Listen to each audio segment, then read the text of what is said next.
आप कहें जी मिट्टी की हांडी के बाद अगर कोई चीज है तो हमारे यहां एक मेटल बनता है जिसको आप लोग कहते हैं एलॉय है, कांसा। कांसा आपने सुना है, शायद देखा भी हो किसी के घर में। तो दूसरा सबसे अच्छा माना जाता है कांसा, तीसरा सबसे अच्छा माना जाता है पीतल।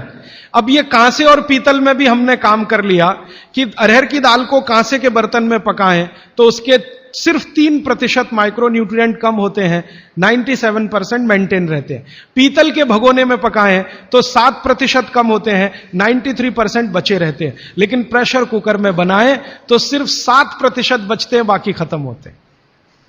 अब आप तय कर लीजिए, आपको लाइफ में क्वालिटी चाहिए तो आपको मिट्टी की हांडी की तरफ ही जाना पड़ेगा।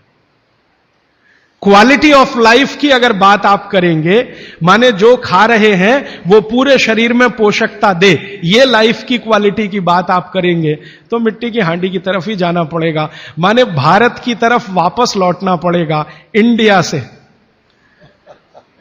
अभी हम हैं इंडिया में, जो बनाया अंग्रेजों ने या बना दिया अमरीकियों ने, इस इंडिया से निकल के भारत की यात्रा करनी पड़ेगी।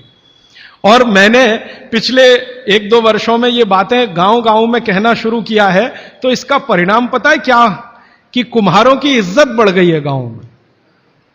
गांव वाले समझते हैं कि ये तो कोई बड़ा काम कर रहे हैं हमारे लिए।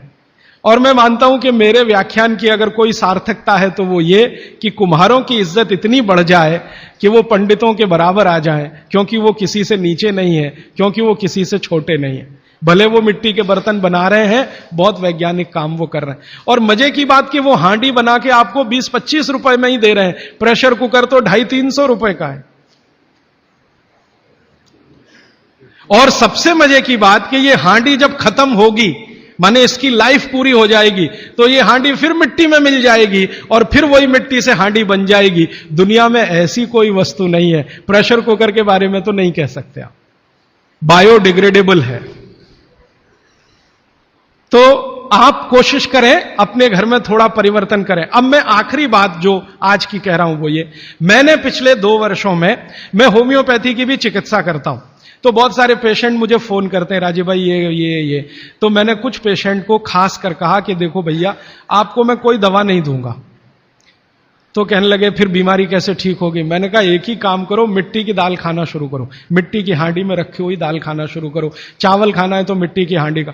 कहने लगे राजीव भाई कौन करेगा ये सब? मैंने कहा आपकी बीवी करेगी या आप करोगे?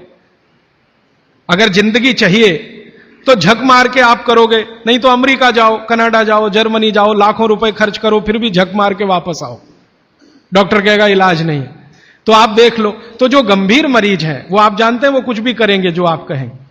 तो मेरे पास कुछ डायबिटीज के क्रोनिक पेशेंट हैं, बहुत क्रोनिक, जिनका यूनिट, शुगर यूनिट 480 के ऊपर है। ऐसे 100 से ज्यादा पेशेंट, कुछ गुजरात में है, कुछ राजस्थान में और कुछ बंबई में। मैंने उनको कहा ध्यान से मिट्टी का बर्तन ले आओ और शुरू करो। अब बर्तन लाने में तकलीफ हुई तो कुम्हार को ढूंढना पड़ा, तो लेकिन मिल गया। वो 8 से 9 महीना हो गया नियमित रूप से मिट्टी की दाल और मिट्टी का चावल, माने हांडी की दाल और हांडी का चावल, हांडी की खिचड़ी नियमित रूप से खा रहे हैं। और अब तो उन्होंने मिट्टी का तवा भी ले आया अपने घर में रोटी बनाने के लिए। बाजरे की रोटी बहुत अच्छी बनती है इस मिट्टी के तवे पे, तो रोटी भी उसी की खा रहे हैं। 8 महीने के बाद सबका शुगर टेस्ट किया है तो 480 यूनिट वाला अभी 180 यूनिट पे है, बिना किसी मेडिसिन के, बिना किसी इंजेक्शन के, बिना किसी टॉनिक के। और होम्योपैथी की कोई दवा नहीं दी मैंने उनको। कुछ लोगों को ज्यादा परेशान थे, दवा भी दो, उनको प्लेसिबो दे दिया। प्लेसिबो समझते हैं? खाली गोली, दवा नहीं डाली। तो पेशेंट को लग रहा है कि मैं दवा खा रहा हूं, दवा खा के अच्छा हो रहा हूं। मुझे मालूम है कि वो कोई दवा नहीं है, वो प्लेसिबो है, वो अच्छा हो रहा है उस मिट्टी की दाल खा के, मिट्टी का चावल खा के, मिट्टी की खिचड़ी खा के। रिजल्ट ये है। तब मैंने मान लिया कि बाघभट्ट सच में महान आदमी थे। वो एक सूत्र लिख गए कि आप ऐसा भोजन मत करो जिसमें सूर्य का प्रकाश ना जाए, पवन का स्पर्श ना हो। तो वो आपके लिए अमृत तत्व है, भोजन नहीं है, वो अमृत जैसा है। ये एक सूत्र पूरा होता है, 8:30 का समय हो गया है। आगे कल दूसरा सूत्र, तीसरा, ऐसे कर करके जो सबसे जरूरी 15 है वो पहले बताऊंगा और उसके आगे बढ़ता जाए। आभार, धन्यवाद।